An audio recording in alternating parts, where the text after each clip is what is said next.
مرزا سولنگی صاحب، آپ اس پہ بھی ذرا کمنٹ کر دیجیے گا کہ آج جب آصف صاحب بات کر رہے تھے ایوب خان صاحب کو میت کو قبر سے نکال کے لٹکانے والی، تو جس طرح بھٹی صاحب انڈیکیٹ کر رہے ہیں وہ بھٹو صاحب کو بھی بات لگا رہے تھے، نمبر 1۔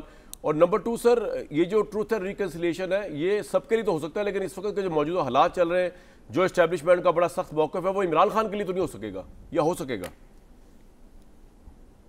2 سوال ہیں میرے آپ سے بھی۔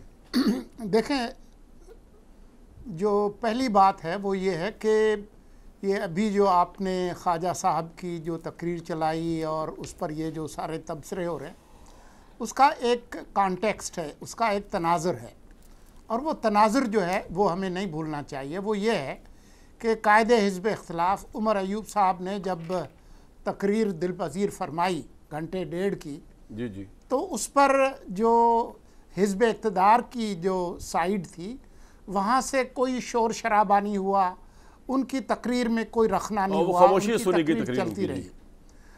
اور جب انہوں نے اس پہ بہت زیادہ شور شرابہ کیا تو خواجہ صاحب جو ہے وہ ان کی جو صلاحیت ہے جواب دینے کی، پھر آج ثابت ہو گیا کہ خواجہ نال پنگا نہیں ہے چنگا، وہ انہوں نے پھر کھری کھری سنا دی۔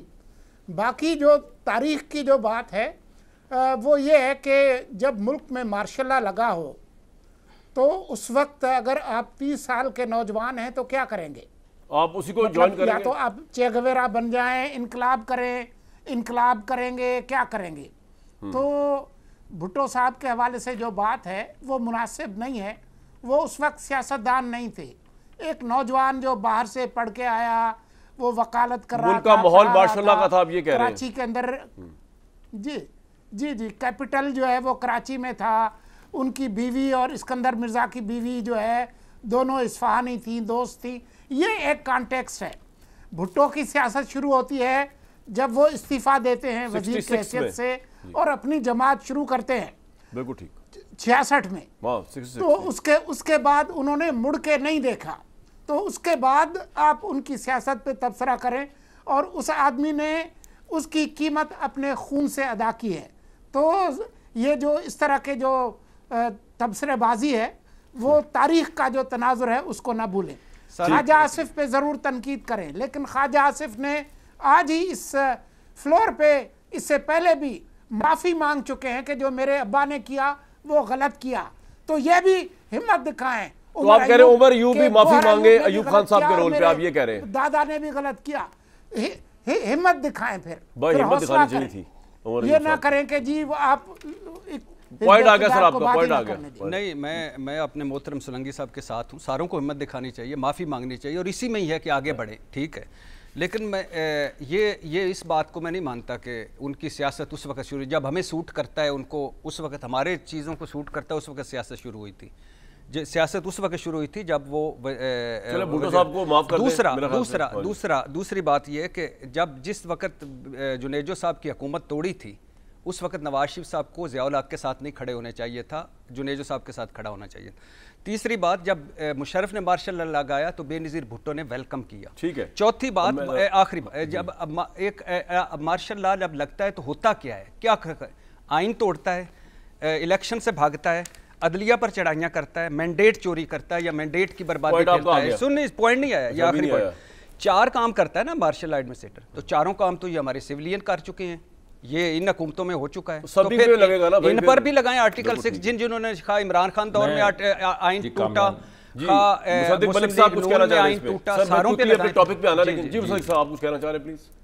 جی کامران صاحب، سر کامران صاحب، اگر آپ اس میں سے یہ جو ہم گفتگو کر رہے ہیں، اگر اس گفتگو کا متن تو وہی ہے، ہم ایک دوسرے سے آرگیومنٹ جیتنے کے لیے ادھر ادھر سے چیزیں لے کر آ رہے ہیں، لیکن بات تو وہی کر رہے ہیں کہ جس نے مارشل لا لگایا اس کا کتنا، اس کے نتیجے میں جمہوریت کیسے پامال ہوئی، جو اس کے ساتھ کھڑا تھا اس کے نتیجے میں جمہوریت کیسے پامال ہوئی، جس چیز کو آپ نے ٹروتھ اینڈ ریکنسیلیشن کہا ہے اس میں یہ تمام چیزیں ڈسکس ہونی چاہیے نا۔ تو یہ ہم ایک دوسرے سے کس بات پہ، اگریمنٹ کے اوپر لڑائی کر رہے ہیں کہ نہیں اس کا ذکر نہیں ہونا چاہیے، نہیں اس کا پہلے ذکر کر لیں، سب کا ذکر کر لیں، بالکل ٹھیک، لیکن کو بات تو کریں نا، بات کو آگے بڑھائیں۔ آپ کہیں کہ تاریخ میں یہ سب کچھ ہوا ہے، اس میں میجر ذمہ داری یہ تھی اور مائنر ذمہ داریاں یہ میرا خیال ہے سب معافی مانگ لیں گے، عمران خان نہیں مانگیں گے. ہم آگے بڑھنا چاہتے ہیں. سب مانگ سکتے ہیں معافی، عمران خان نہیں مانگیں تو گے. آپ کا حساب شاید ہاں، مگر یہ پھر یہ جو بار بار بیانات آ رہے ہیں ڈٹ کے کھڑا ہے خان، چاہتے ہیں صرف انہی سے جن کے پاس چاہے صحیح جگہ پہ کھڑا ہے غلط جگہ پہ کھڑا ہے، لیکن ڈٹ کے کھڑا ہے خان. بالکل آپ کا یہ پوائنٹ آ گیا. ایک جی وہ تو میں یہ بھی آپ کی بات جی میں یہ بھی آپ کی بات مان لیتا ہوں، مگر پھر یہ جو بار بار فرمائش آ رہی ہے گفتگو کرنے کی کہ سیاسی لوگوں سے بات نہیں کروں گا، کسی اور سے بات کروں گا. یار یہ آپ کو اتنا امپورٹنٹ کیوں نہیں سمجھتے عمران خان صاحب؟ مصدق صاحب کو بھی سوچا آپ نے علیحدگی میں؟